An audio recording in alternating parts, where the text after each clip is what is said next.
Welcome back to another deep dive. Usually when we curate these custom explorations for you, we're looking at a stack of academic papers, Right. or maybe a sprawling biography, or, a dense piece of investigative journalism. Today, though, we are doing something entirely different. Very different. Yeah. Today, our source material is a single Wikipedia disambiguation page. Which is such a fun concept. It really is. For those who haven't fallen down a wiki rabbit hole recently, a disambiguation page is basically Wikipedia's traffic cop. Exactly. It's the menu it gives you when one specific phrase means a dozen different things. And the page we are looking at today is for a single four-word phrase, peace in our time. It's an incredibly unique lens through which to view history. Yeah, But before we jump in, let's establish a few ground rules for how to listen today. good idea. This deep dive is fundamentally an exercise in spotting patterns. We're going to be connecting the dots across vastly different genres, entirely different mediums, and wildly different eras. It goes all over the place. It really does. So I want you to be prepared for some surprising aha moments. We are examining how human beings reuse, recycle, and, honestly, weaponize language to make sense of their world. Yeah, weaponize is a good word for it. Looking at a disambiguation page is almost like examining a cross-section of cultural DNA. You can see exactly when a phrase mutated, who mutated it, and where it ended up next. Okay, let's unpack this, because to understand where this phrase went, we have to start with where it actually began. Right. And looking at the wiki entry, the oldest origin of peace in our time has absolutely nothing to do with 20th century politics. Not at all. It traces all the way back to religion. Specifically, it stems from a traditional English translation of a Latin hymn called Da Pacem Domine, The translation gives us the specific line, "Give peace in our time, O Lord." which is beautiful. It is. And from that Latin hymn, it made its way into the Book of Common Prayer. That is a crucial starting point for us. Well, it establishes the phrase originally not as a boast or a political guarantee, but as a solemn, hopeful prayer. It's a plea to a higher power for safety and stability in a world that, frankly, didn't have much of either. Right, right. For generations, if you heard those words, you were likely standing in a church, and the context was entirely spiritual and reverent. It was the ultimate expression of human vulnerability. But that reverence doesn't last, though. No, it does not. The spiritual context gets completely hijacked in the 20th century.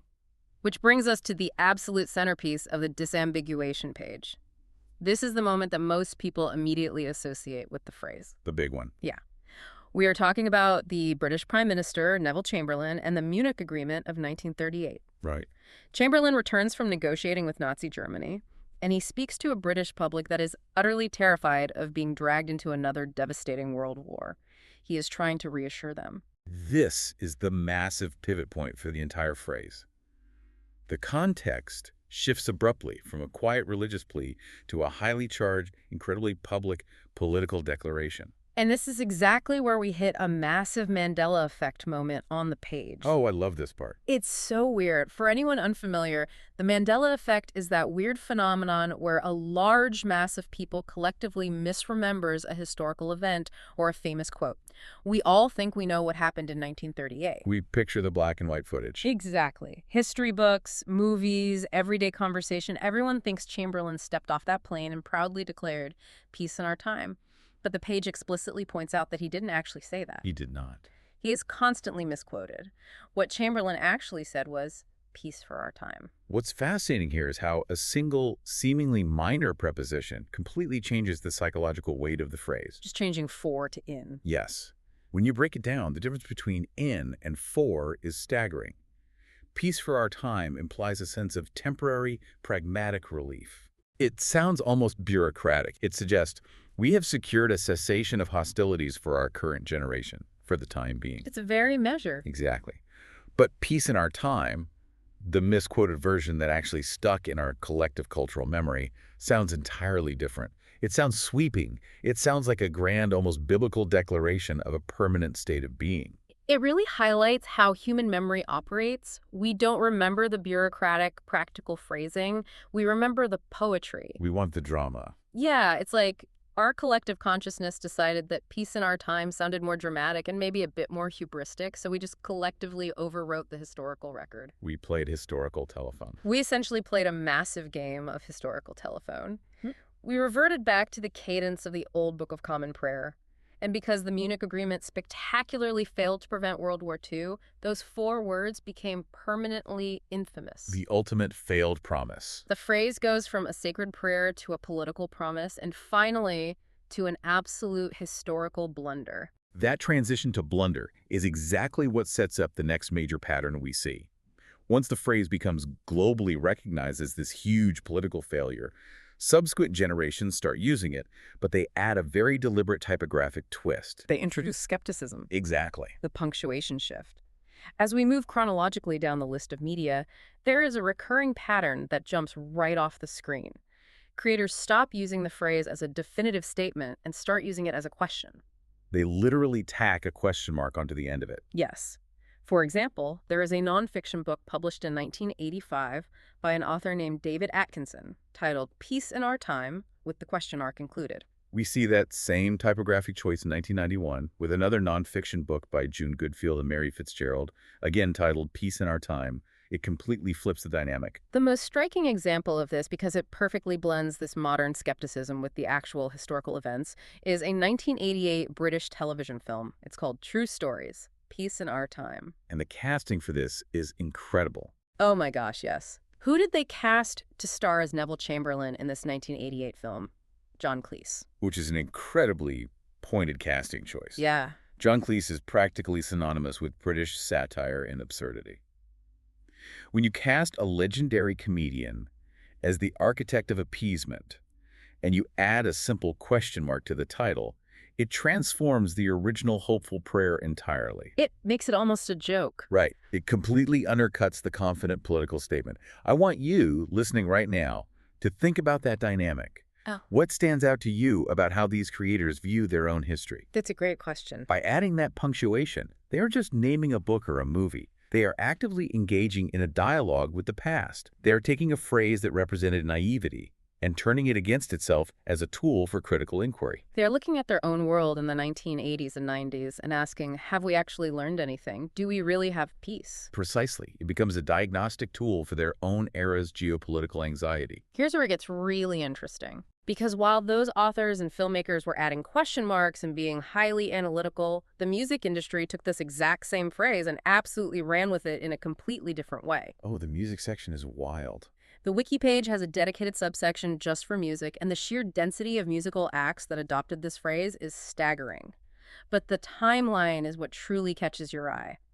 There is a massive, unmistakable spike in usage right around the late 1980s and throughout the 1990s. It really is a tidal wave. You're looking at a clustering of usage that spans wildly different genres, all hitting at roughly the same historical moment. Let me just map out the sheer variety of artists we are talking about here, because the contrast is wild. In 1984, Elvis Costello uses it as a track on his album Goodbye, Cruel World. Which fits his whole aesthetic perfectly. Oh, entirely.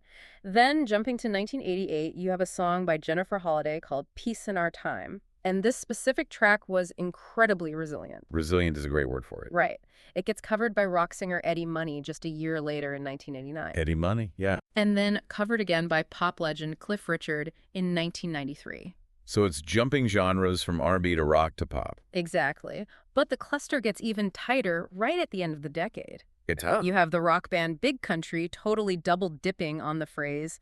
They named their 1988 album Peace in Our Time and then released a title song for it in 1989. Wow. That exact same year, 1989, a band named Gorky Park released a track with the same name on their self-titled album. And as we push into the 90s, the alternative acts take ownership of it. Yeah, there's a band with the unforgettable name Carter, the Unstoppable Sex Machine. Ah, that's quite a name. They have a track called Peace in Our Time on a 1993 release called Piece Together. In 1995, the rock band 10cc uses it on their album Mirror Mirror. If we connect this to the bigger picture, this clustering in the late 80s and early 90s is not a coincidence. No. We are talking about a very specific, highly volatile period of late 20th century history.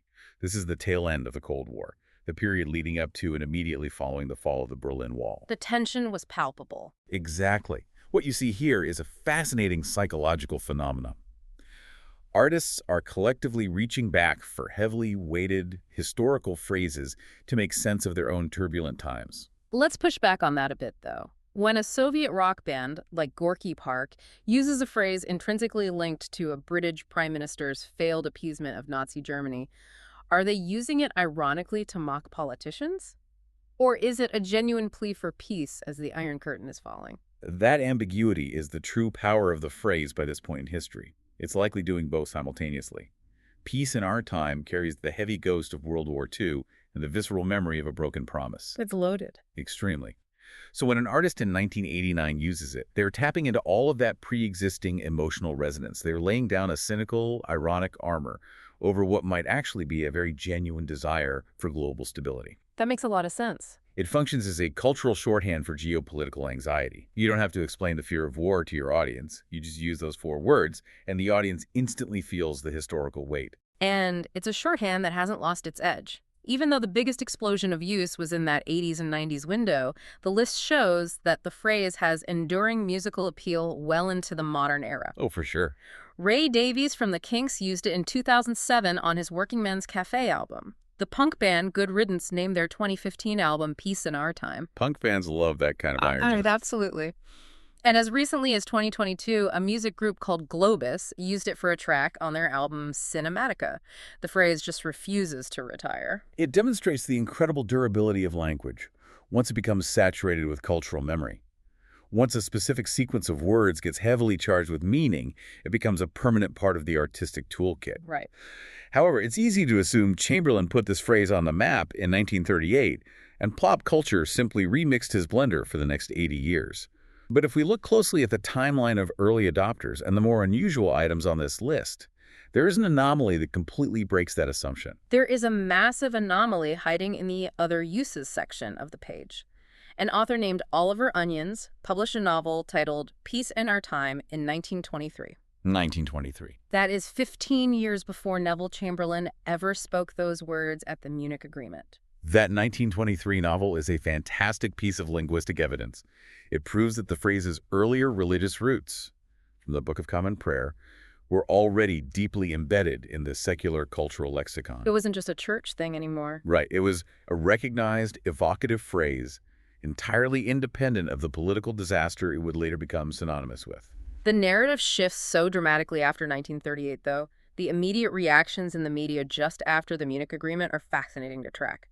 Just a year later, in 1939, The exact year the war begins. the exact year World War II officially begins, a British film called The Silent Battle is released, and it is alternatively known as Peace in Our Time. You can feel the heavy, devastating immediacy of that irony. It's heartbreaking, really. Yeah. Millions of people are bracing for a catastrophic conflict, and a film is released bearing the title of the promise that just failed them. Then, in 1946, right after the war finally ends, the legendary playwright Noel Coward releases a play, also titled Peace in Our Time. The transition from the biting, immediate irony during the outbreak of the war to the post-war reflection of Noel Coward's stage play is stark. Very different vibes. You watch the phrase evolve from a fresh wound into a historical scar, and as even more time passes, the phrase continues to dilute, eventually filtering down into light entertainment. It really does. The page notes it was eventually used as an episode title for a British sitcom called Please Sir. We've gone from a solemn 16th century Latin hymn to an episode title for a 1970s sitcom. Incredible. But incredibly, that is not even the strangest destination for this phrase. We have to talk about the final, most glaring contradiction on this entire list. This raises an important question about how ruthlessly a phrase can be stripped of its original intent. The final item we see notes that Peace in Our Time is the title of an expansion set for a wargame. Yeah. Specifically, a tabletop wargame called Europa. Let that sink in for a second. We are talking about a phrase that began its life as a literal, desperate prayer for peace. Give peace in our time, O Lord. It was then used by a prime minister to promise millions of terrified citizens that a devastating global war had been avoided. And today, that exact same phrase is packaged, printed on a cardboard box, and sold as an expansion set for a tabletop wargame, a game where the entire objective is to simulate military conflict. the irony is almost too much. It's the phrase that now ruins friendships around a dining room table on a Friday night. You honestly couldn't write a darker, more profound irony if you tried. It is the ultimate inversion of meaning. The phrase has been completely hollowed out. It takes a concept centered entirely on the preservation of human life and the desperate avoidance of conflict, and turns it into a branded title for recreational warfare. It's a complete 180. It perfectly encapsulates the bizarre, unpredictable journey we've been tracking. So what does this all mean? We started today by just looking at a simple, bulleted list of links on a Wikipedia disambiguation page. But when you take the time to actually track the journey of these 4 words, you get this incredible, sweeping narrative of human history. A huge narrative. It starts as a solemn Latin hymn echoing in a church. It morphs into a notorious and actually misquoted political promise made on the absolute brink of World War II. It gets questioned and interrogated by skeptical authors and filmmakers, adding deliberate punctuation. Yes, the question marks. And then it gets belted out by rock and roll bands and pop stars trying to capture the intense geopolitical anxiety of the 80s and 90s. And ultimately, it serves as a title for a tabletop wargame. It's quite a resume for 4 words. The core value of exploring a source like this, of doing this kind of linguistic deep dive, is realizing that language is highly malleable. A phrase's meaning isn't just about who originally said it or even what they meant when they said it. It's about what we do with it later. Exactly. Meaning is ultimately dictated by how society chooses to remember it, how we reuse it, and how we remix it over time. The historical telephone game is always being played, and the original contest is almost always the first casualty. And we are the ones constantly playing that game, whether we realize it or not. Which brings me to a final thought I want to leave you with today, to mull over as you go about your week. Lay it on us. Think about the viral quotes, the political catchphrases, or the quick sound bites you consume daily on the news or while scrolling through social media. How many of the historical quotes you confidently know, the ones you might even use to win an argument, are actually misquotes, just like Chamberlain's? That's a little scary to think about. And looking forward, decades from now, which of today's serious political blunders or grand declarations will end up as the title of a pop song, a sitcom episode, or a video game? At what point will the original serious context of the things being said today be completely overwritten by the pop culture of tomorrow? That is such a wild concept to wrap your head around. The things we take so incredibly seriously today might literally just be a track on an alternative rock album 50 years from now. Almost guaranteed. Thank you so much for joining us on this deep dive into the strange, winding life of peace in our time. We hope you enjoyed this unique look at how history, memory, and language collide. It's been a fun one. Keep that curiosity alive, keep questioning the quotes you hear, and we will be right back here waiting for you next time with a brand new stack of sources to explore.